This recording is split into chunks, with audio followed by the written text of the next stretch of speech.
How to see recently unblocked friends on Facebook. Hey everyone, welcome back to the channel. In today's video, I'm going to show you how you can easily see your recently unblocked friends on Facebook. So without further ado, let's get started.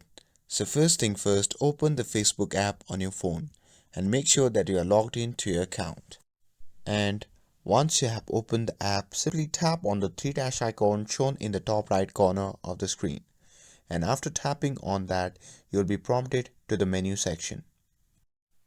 Once you are in the menu section, simply tap on the friends option. And here you should see a list of all your friends.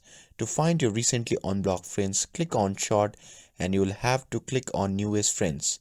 And that's where you'll see the people you have recently added or unblocked. And that's it. That's how you can see recently unblocked friends on Facebook. With this, if you found this video helpful, then don't forget to like, share and subscribe to get updated for more videos. Thanks for watching and I'll see you in the next video.